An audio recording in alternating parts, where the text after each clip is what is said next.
को समर्पित है। अब बाकी और क्या चाहिए। जिसने अपना जीवन भगवान को समर्पित कर दिया, जो शरणागत हो गया, समर्पण कर दिया, उसके बाद और क्या चाहिए उसको। मैं तेरा बन गया, तू मेरा पहले से ही है, फिर अब और क्या चाहिए। मैं तुम्हारा, तुम मेरे। भक्त को तो फिर और कुछ चाहिए ही नहीं। भगवान का बन गया, वो भगवान उसके पहले ही हैं। भगवान तो पहले ही बोल के बैठे, हम भक्तों के भक्त हमारे, हम तो भक्तों के हैं, भक्त हमारे। तो जिसको भगवान अपना लेते हैं, और जो भगवान को अपना लेता है, फिर उसको माया की चाह नहीं होती है। अगर आपको माया की चाह है तो आपके अंदर अभी भक्ति नहीं है, अभी भगवान को पाने की चाह नहीं है। अभी राम तीर्थ की बात बताई ना कि उसने नौकरी छोड़ दी, बोला नौकरी करना नौकरों का काम है, मैं तो राम बादशाह हूं, मैं क्यों नौकरी करूं। एक प्रभु को पाने की चाह में, प्रभु के निमित्त अपना जीवन बिताने की चाह में उसने माया की चाह त्याग दी। अपने अंदर देखो मोह माया अभी कितनी पड़ी है। पैसे के लिए आप परमात्मा को छोड़ देते हो, पैसे के लिए लोग ईश्वरीय प्रेम को छोड़ देते हैं, पैसे के लिए लोग सांसारिक प्रेम को छोड़ देते हैं। माता पिता से प्रेम कम होता है, पैसे से अधिक होता है, तभी तो दूसरे देशों में विदेशों में नौकरी करने चले जाते हैं पैसे के कारण से। अब बच्चों को भी प्रेम नहीं होता माता पिता से, माता पिता को भी नहीं होता है। वो पैसा कमाएगा मेरा बेटा मेरी बेटी, जाए बहुत दूर चला जाए, कुछ चीजें खुद ही धकेल के भेजे दे रहे हैं, क्योंकि उनको भी पैसों से प्यार है। उन्हीं ने अपने बच्चों के अंदर पैसों के प्रति प्रेम भरा, उन्हीं ने भगवान के प्रति प्रेम नहीं भरा। तो ये तो पीढ़ी दर पीढ़ी बात आगे भी चलती रहेगी और चलती चली आई है।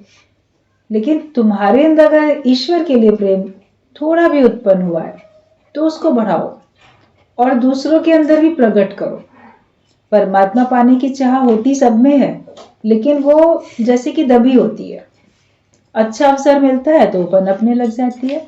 उपजे चाह साध के संग, जब हमको अच्छा अवसर मिलता है तो ये हमारी चाह उपजती रहती है। प्रेम करो तो परमात्मा से। माया का प्रेम आपको एक ना एक दिन गिरावट की ओर लेके जाएगा। पैसे के लिए आप प्रेम को नहीं छोड़ दो। मेरे लिए तो परमात्मा ही सब कुछ है, मेरे लिए भगवान का प्रेम सब कुछ है। अपने जीवन से प्रेम हो जाएगा तो भी आप भगवान की शरण में चले जाओगे। मनुष्य को अपने जीवन से ही प्रेम नहीं है। जिस बात में उसका लाभ नहीं है उसमें वो अपना लाभ समझ रहा है। माया में मन लगाने में कोई लाभ नहीं है, माया को इकट्ठा करने में कोई लाभ नहीं है, मगर वो अपना सुख शांति उसी के अंदर खोज रहा है। कहते मथनी तू जल में चला रहा, फिर घी निकलने की आस है। आप पानी में अगर मथनी चलाओ और ये आस रखोगी मुझे इसमें से ना मक्खन घी मिल जाएगा, तो क्या मिलेगा। आयु पर्यंत उसमें आप मथनी चलाते रहो, उसमें से आपको घी मक्खन कुछ मिलने वाला नहीं। तो माया में से सुख शांति आपको मिलने वाली नहीं है। सारी जिंदगी चाहे आप उसको इकट्ठा करने में लगे रहो, उससे पदार्थ इकट्ठे करने में लगे रहो, लेकिन जो एक अंदर मन की सुख शांति होती है वो माया में है ही नहीं, वो भगवान की शरण में जाने से होती है। जब ये बात हमारा विवेक खुलने के बाद समझ में आ जाती है, फिर हम माया से मन हटा लेते हैं। प्रारब्ध के अनुसार आपको अगर नौकरी बिजनेस करना है तो आप करोगे आजीविका कमाने के लिए। कोई ऐसा नहीं है कि आप दर दर के भिखारी बन के भीख मांगो सबसे या दूसरे पे आश्रित हो जाओ। आश्रित व्यक्ति भगवान पे होता है और सकामी कर्म उससे छूट जाते हैं। जब वो निष्काम में बहुत आगे बढ़ जाता है तब उससे सकामी कर्म छूट जाते हैं। दादाजी ने अपना बिजनेस दुकान नहीं छोड़ी, उसी में रहते रहते दुकानदारी करते करते वो सत्संग का कार्य करने लगे। बढ़ता चला गया ज्ञान का दायरा, वहां समय देना कम होता चला गया। इधर बच्चे बड़े होके दुकान में लग गए थे। उन्होंने खुद ही कहा कि दादा आप दुकान में मत आया करो, आप सत्संग ही क्या करो, हम लोग यहाँ देख तो रहे हैं। तो उनका छूटता चला गया ना। जानबूझ के दुकान बंद करके थोड़ी ना बैठ गए, लेकिन उन्होंने वैसा किया। यही सबको सिखाया कि आप अपना निष्काम का कार्य, निष्काम का दायरा बढ़ाओ, ज्ञान में अधिक समय देना शुरू करो, तो आपके सकामी बंधन, सकामी कर्म ऑटोमेटिकली कम होते होते समाप्त हो जाएंगे। फिर हम भक्तों के भक्त, हमारे वाली स्थिति आपकी भी बन जाएगी कि ज्ञानी तो रहता ज्ञान में, आता ना देह अभिमान में। वो हमेशा ज्ञान में ही रहेगा, देह के अभिमान में कभी आएगा ही नहीं। ऐसा उसका जीवन बन जाता है। निष्काम से ही सकाम छूटता है। कर्म छोड़ने नहीं है, लेकिन सकामी कर्मों से उपराम हो जाना है। और कोई द्वेष के कारण भी नहीं छोड़ देता, सुस्ती आलस्य के कारण भी नहीं छोड़ देता।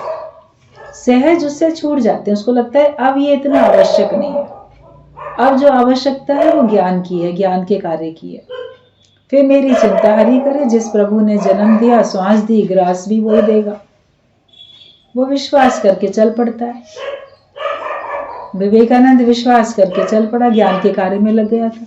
अब आप ज्ञान का कार्य भी ना करो और अज्ञानता में माया को कमाने का भी काम ना करो, फिर बोलो हम तो भगवान के रास्ते पे चल रहे हैं, हमको परेशानी हो रही।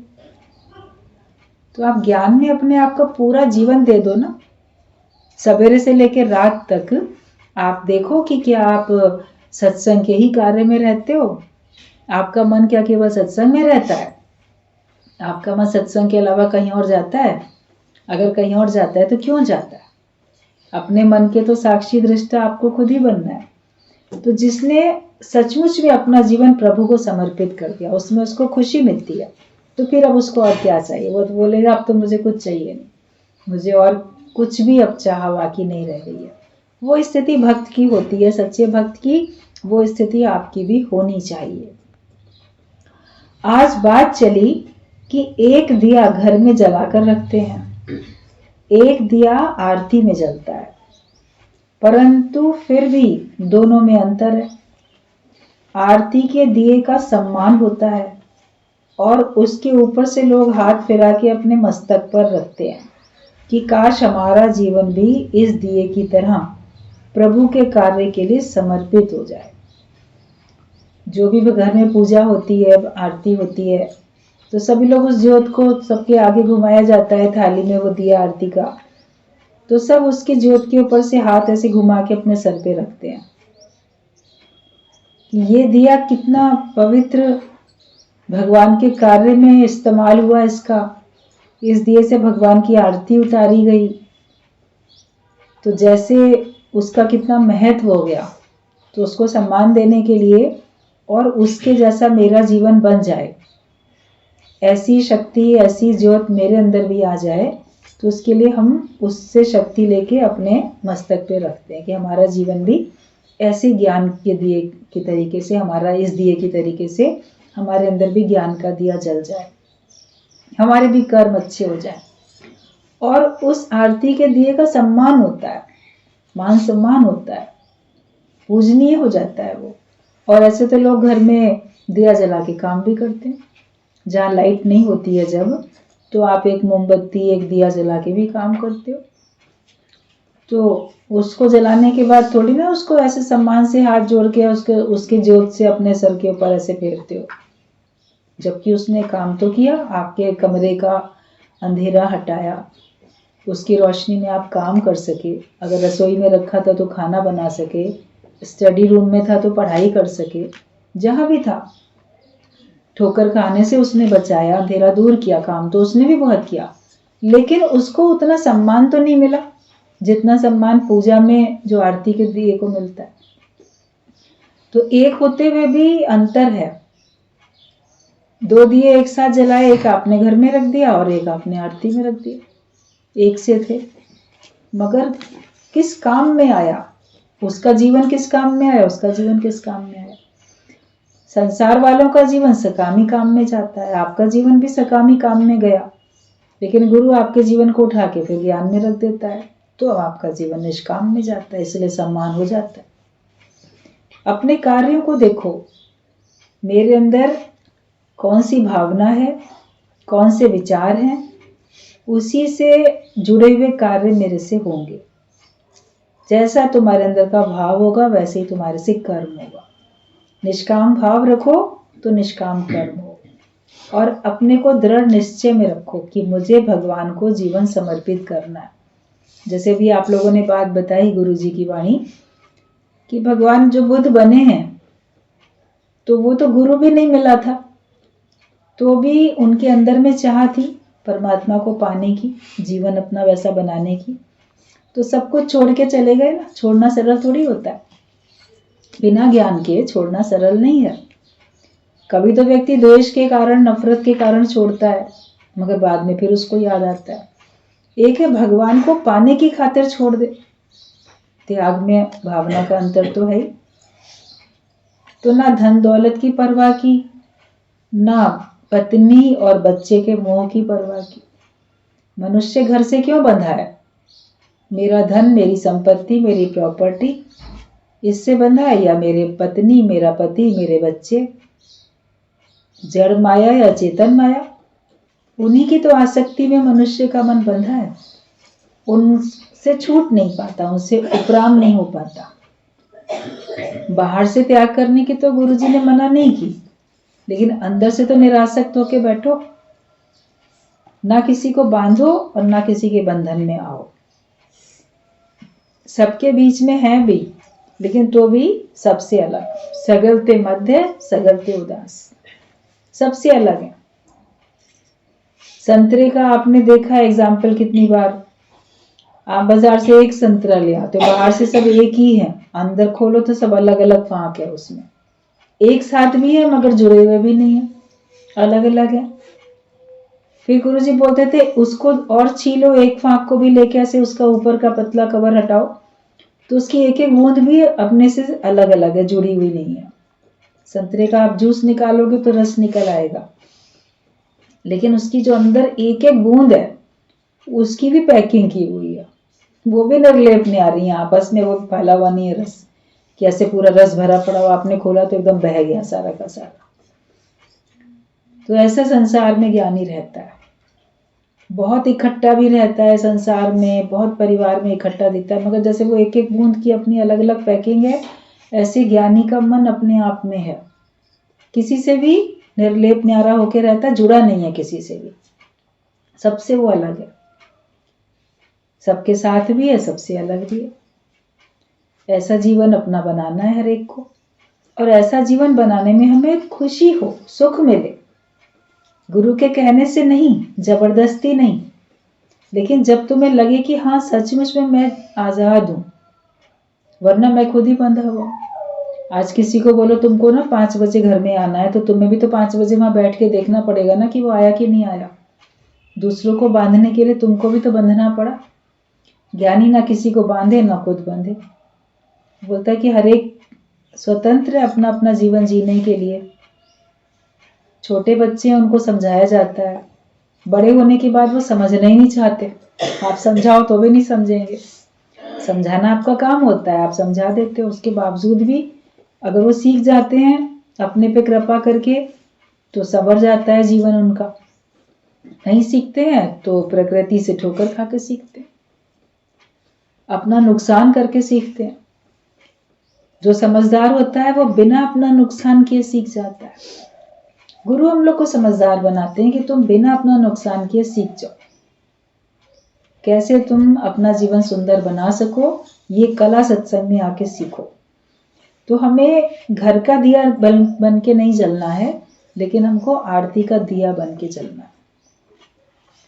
वो भी रोशनी दे रहा होता है, ऐसा नहीं है, लेकिन उसके ऊपर परमात्मा का नाम पड़ चुका होता है, तो आपके ऊपर भी भगवान का नाम पड़ जाए। सभी को हमारे से ऐसा प्रकाश मिले,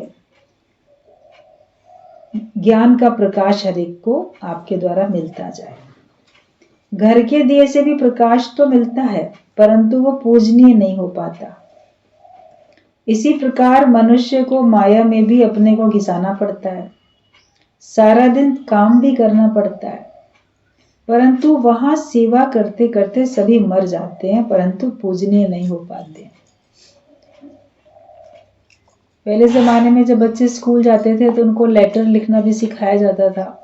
अभी तो पता नहीं कोर्स में सिखाते हैं कि नहीं सिखाते हैं, क्योंकि पत्र लिखने का तो अब है जमाना कि नहीं है, लेकिन उसमें लिखते थे अपने बड़ों को लिखना है तो आदरणीय लिखोगे, पूजनीय लिखोगे, पूजनीय माताजी, पूजनीय पिताजी, पूजनीय गुरु जी, पूजनीय अपने भाई या आदरणीय, किसके लिए आदरणीय लगाना है, किसके लिए पूजनीय लगाना है। कहने में तो होता था वे पूजनीय हैं, वो माता पिता हमारे बड़े हैं, दादी बाबा सब बड़े हैं, वो पूजनीय हैं, मगर उनकी पूजा करता कौन था? पुराने जमाने में लोग करते होंगे, आजकल करता है कोई पूजा? क्या सचमुच में उनको धरती का भगवान समझता है कि मेरे माता पिता मेरे लिए धरती का भगवान है, जो मेरे घर के बड़े लोग हैं वो मेरे लिए बिल्कुल ईश्वर तुल्य हैं? उनको पूजनीय कह भी लेंगे, मान लो लेटर में लिख भी देंगे, मगर अंदर में तो उनकी पूजा नहीं करेंगे। अंदर में समझेंगे जैसे हम हैं वैसे ही हैं, हमारे माँ बाप हैं तो क्या वो हम भी बड़े होके माँ बाप बन जाएंगे, या हम भी माँ बाप बन चुके हैं, हमारा भी घर परिवार है, तो इनमें कौन सी खासियत है? बुद्धि जिसकी भ्रमित होती है वो ऐसे ही करता है, ऐसे ही सोचता है। लेकिन संसार के कार्य करते करते मनुष्य के अंदर में की पूजनीयता खत्म होती जाती है। भगवान की तरफ जो अपना जीवन देते हैं उनके लिए लोग फिर भी पूजनीयता का भाव रख लेते हैं, लेकिन केवल सकामी कर्म आप करते रहते हो तो लोग उनको पूजनीय नहीं भी करके मानते हैं कि सेवा तो करते रहते हैं। सारा संसार सकाम कर्म कर रहा है, सकामी सेवा सभी करते हैं, अज्ञानता में सबने की है, चाहे पुरुष हो चाहे स्त्री हो, सबने की है। लेकिन सेवा करते करते, घर का कार्य करते करते, मर्यादा करते करते, सबको सुख देते देते उनका अपना जीवन खत्म हो जाता है, लेकिन उनके प्रति पूजनीयता का भाव नहीं आ पाता उनके परिवार वालों के मन में भी। बाहर वालों की तो बात छोड़ो, घर के ही लोग नहीं कदर करते हैं, घर के माता पिता की कदर ही नहीं करेंगे। उनसे ले सब लिया, आगे भी सब लेने की भावना है, मगर उनके लिए हमारा क्या कर्तव्य है वो नहीं पक्का करना चाहते, उसको नहीं पूरा करना चाहते। तो वो तो माया में तो सेवा करते करते सब दुनिया से भी चले जाते हैं, परंतु पूजनीय नहीं हो पाते हैं। बस सकाम व निष्काम में यही अंतर है।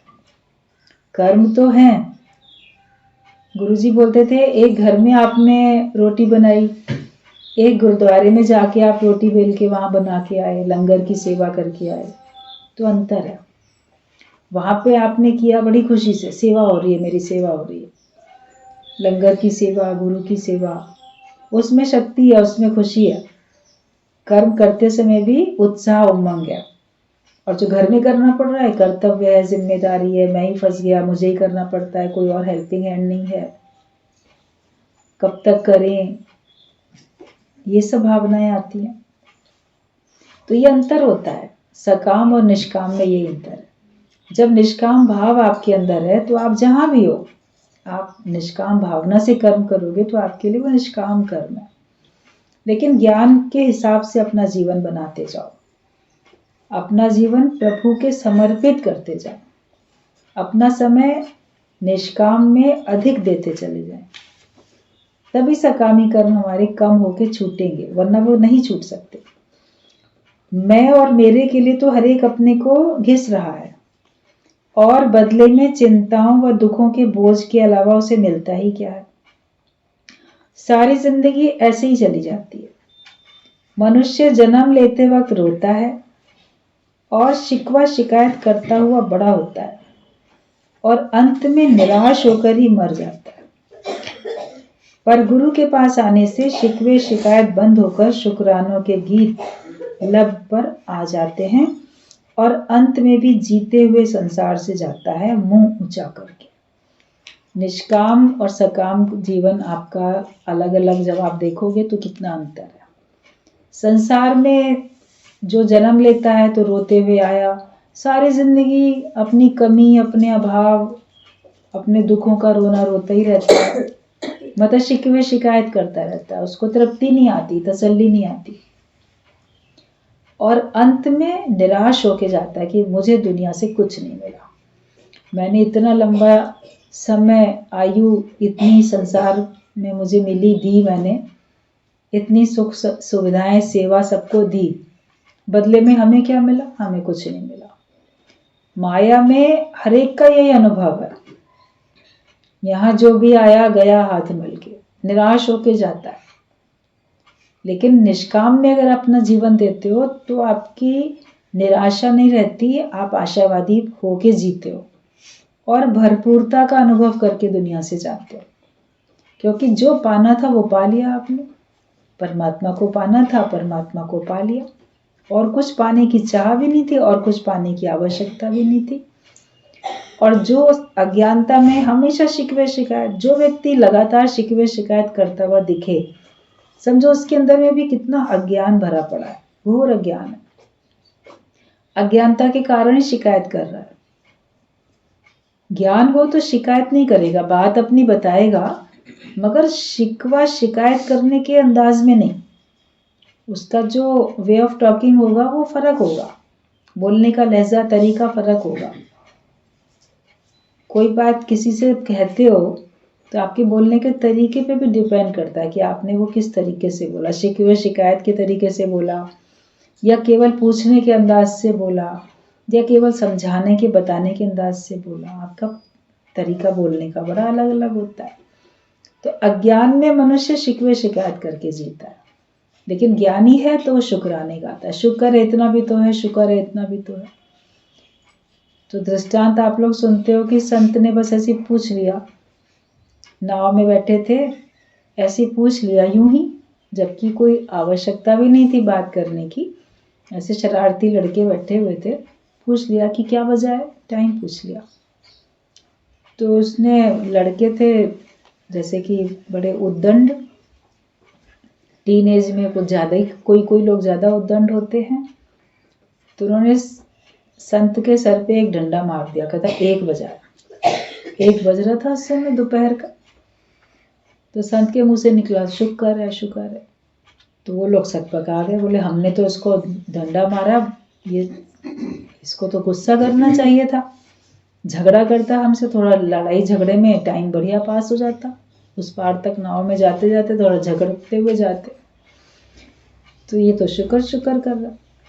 बोल रहा हमने आपको डंडा मारा, आप शुक्र क्यों बोल रहे हो? बोला शुक्र है 1 घंटा पहले टाइम नहीं पूछा था, 12 बज रहे होते, 1 घंटा पहले तो सर पे 12 डंडे पड़ते, अब कम से कम 1 बजाए तो 1 ही डंडा तो पड़ा, इसी बात का शुक्र मना रहा हूँ। तो सिद्धांत यह है कि जो संत है, ज्ञानी है, वो अपना जीवन शुक्राने में बिताता है। नुकसान भी हो जाए ना उसका, वो बोलेगा शुक्र है बहुत कम नुकसान हुआ, इससे भी अधिक हो सकता था, बहुत हो सकता था। एक भी ना भगवान दे और जो हमारे पास है वो सब ले ले तो भी हम क्या कर सकते हैं। अभी भगवान ने ये नहीं दिया, वो नहीं दिया, जितना दिया है उतना भी ना दे तो तुम क्या कर सकते हो। जो कुछ तुम्हारे पास सुख सुविधाएं हैं, चाहे जैसी भी हैं, जितना भी है, उसका हम शुक्र मनाना ज्ञान में आने के बाद सीख जाते हैं। वरना जो है वो तो लगता है वो तो हमको मिलना ही था, वो तो हमारा भाग्य था, वो तो हमारा अधिकार था, लेकिन इससे अधिक मिलना चाहिए था। जितना मिला उसमें संतुष्टि नहीं रहती। जो है पहले उसको तो पूरा करो, उसका तो अच्छे से उपयोग करो। ज्ञानवान ही केवल शिकवे शिकायतें छोड़ के शुक्राने में जीवन जीता हुआ आपको दिखेगा, वरना सारे संसार के लोग शिकवे शिकायत में जीते हैं, और वो लोग निराश होकर दुनिया से जाते हैं, और ज्ञानी तो तृप्त होके जाता है, भरपूर होके जाता है। जब जीवित अवस्था में आप तृप्त होके रह रहे हो तभी तो अंतिम समय में तृप्त रह सकते हो। आज के इस समय के स्कोर को, अपने को, इस समय के भावना को, अपने निश्चय को देखो। इस समय आपका मन क्या है, शिकवे शिकायत में है कि शुक्राने में है? आप अभाव, कोई कमी महसूस करते हो या भरपूरता का अनुभव करते हो? निराशा में हो कि आप प्रसन्न हो, क्या हो? जो आप अभी हो वही आप अंत में भी रहोगे। तो इसलिए अगर अंत में आप प्रसन्न रहना चाहते हो, तृप्त रहना चाहते हो, मुक्त होके जीवन आप अपना ऐसा चाहते हो कि मुक्त हो जाऊं मैं, तो आपको अभी ही वैसे करना पड़ेगा। जो अंत में चाहते हो वो अभी रखो। लोग कहते हैं हम चलते फिरते दुनिया से चले जाएं, तो अभी चलते फिरते रहो। आलसी बन के अभी क्यों बैठते हो? अभी तो दूसरों से सेवा लेने में बड़े खुश, फिर बोलेंगे चलते फिरते जाएं दुनिया से। अपने को कार्य में लगा के रखो, सेवा में लगा के रखो अपने आप को।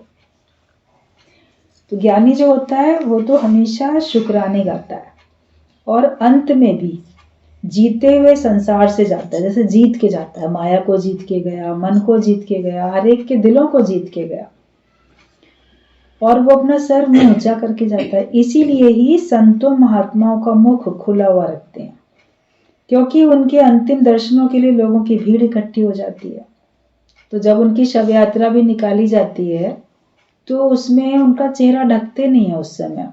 कहते रास्ते में भी कई लोग ऐसे होंगे जो उनके दर्शन करने के लिए आ रहे थे, नहीं आ पाए, रास्ते में ही मिल गए, तो कम से कम उनका चेहरा देख तो ले एक बार। उनका चेहरा देखने से भी उनको खुशी मिलेगी, तृप्ति मिलेगी। और चूंकि वो जीत के जा रहा है तो इसलिए उसका चेहरा देखने के लायक है। जो हार के जाता है कहते ढक दो इसका मुंह, देखने के लायक ही नहीं है तो। और जब संसार वालों का चेहरा एक बार वो कफन से ढक देता है तो कहता है अब ये खुलेगा नहीं, जिसको देखना अभी देख लो, मैं बंद कर रहा हूँ, फिर दोबारा खुलने वाला नहीं है ये। लेकिन संतों के लिए ऐसा नहीं होता, क्योंकि उनके तो अंतिम दर्शन उनके चिता में रखने तक भी लोग पहुंचते हैं, शमशान घाट में भी डायरेक्ट लोग पहुंच जाते हैं। तो इसके लिए उनका चेहरा खुला रखते हैं, और उनके अंतिम दर्शनों के लिए लोगों की भीड़ इकट्ठी हो जाती है। हर एक प्रसन्न होता है उन्हें देखकर। उनका जीवन लोक संग्रह के लिए। संतों को जीवित अवस्था में भी लोग देखते हैं तो प्रसन्न होते हैं, और अगर उनके अंतिम दर्शन भी मिल जाते हैं तो भी लोगों को प्रसन्नता होती है, चलो कम से कम हमने उनके अंतिम दर्शन कर तो लिए। उनको इस बात की तसल्ली होती है लोगों को, क्योंकि उनका जीवन लोक संग्रह के लिए होता है। हर एक को ज्ञान देने के लिए उनका जीवन है। सांसारिक व्यक्ति लोकारीत करते हुए मर जाता है। सांसारिक व्यक्ति तो क्या करता है, लोकारीत में रहता है, दुनियादारी करते करते चला जाता है। लेकिन जो भी ब्रह्म ज्ञानी है वो लोकारीत में नहीं रहता, वो लोक संग्रह के लिए जीता है, सबको इकट्ठा करता है, सबके अंदर में ज्ञान इकट्ठा करता है, सबके अंदर में एकत्व भाव लेके आता है, योग लगाता है सबका। तो इसलिए उसका जीवन अधिक महत्वपूर्ण है। तो सांसारिक व्यक्ति तो लोकारीत करते हुए ही मर जाता है। आज आप सभी का जीवन देने के लिए है। आज जो सब बैठे सत्संग सुन रहे हो, तो ये समझो कि अब से हमारा जीवन केवल देने के लिए, लेने के लिए नहीं है। किसी से कुछ भी लेने की आस नहीं रखो, ना किसी से धन चाहो, ना किसी से सेवा, ना प्रशंसा, ना किसी और प्रकार की मदद, कुछ भी हम ना चाहें किसी से। हम देने वाले बने। अपने अंदर में ये निश्चय करो कि आज से मैं सिर्फ देने वाला बनूंगा। जो कुछ मेरे पास है वो दूसरों के हित के लिए, भले के लिए देंगे। हमारे वो देने से अगले का भला होता हो, ऐसा कुछ हम देंगे। दूसरे का नुकसान होता हो ऐसी चीज मत दो, दूसरे का भला होता हो वो चीज दो। तो ज्ञान से सबका भला होगा, प्रेम से सबका भला होगा, सही सलाह किसी को दोगे तो सबका भला होगा। देने वाला जीवन अपना बनाओ। ये आज आप सभी का जीवन देने के लिए गुरु ने हम सबको ऐसा तैयार किया कि सभी लोग लेने की आस अब छोड़ चुके हैं, अब देने में लगे हुए हैं। क्या चाहें किसी से, जो है उसी को दो, उसी को लुटाओ, सबके काम आओ। और सभी का जीवन देने के लिए। दिए का अर्थ ही है दिए जाओ। दिए जल जाते हैं ना, तो दिया जला, तो दिए का अर्थ भी है कि तुम दिए जाओ। तुमको जीवन अपना दिए जैसा बनाना है, मतलब देते चले जाओ। अपना प्रकाश औरों को देकर सबको सुखी करते जाओ और खुद भी सुखी होते जाओ। आप अपना ज्ञान का प्रकाश सबको देते जाओ और सबको सुखी करते जाओ, उसी में तुमको भी सुख मिलता रहेगा। तो जो भी सब सुन रहे हैं सत्संग, आज से ये पक्का अपना निश्चय कर लें कि हमें लेने की भावना नहीं रखनी है, हमको देने की भावना रखनी है। छूट के बैठो, लेने में आप फंसते हो, लेने में आप अटक जाते हो। और देने में भी अगर ज्ञान नहीं है तो आप अटकते हो, लेकिन ज्ञान है उसके बाद अगर आप देते हो तो आप किसी भी चीज में अटकते तो नहीं। कम से कम जैसे सूर्य का प्रकाश है, वो दे ही रहा है, उसको देने का भाव भी नहीं है। फूल खिला, उसकी सुगंध फैल रही है उसको देने का भाव नहीं है कि मैं सुगंध दे रहा हूँ। उसने अपने को सुगंधित बना लिया, सूर्य ने अपने को प्रकाशवान बना लिया, तो उनके द्वारा दिया भी जा रहा है मगर देने का भाव भी नहीं है। ऐसे ज्ञानी का जीवन होता है, उसके द्वारा लोगों को प्रेम की सुगंध मिलती है, ज्ञान का प्रकाश मिलता है, लेकिन देने का भाव नहीं होता है। अनकॉन्शियस ऑफ गिविंग है कि दे भी रहे हैं और देने का उनको एहसास भी नहीं है। हर एक को अपना जीवन ऐसा बनाना है और ऐसा बन जाएगा जीवन, तब आपको भी सुख मिलेगा और जिनके संपर्क में, जिनके बीच में आप रहोगे, उनको भी सबको सुख मिलता जाएगा।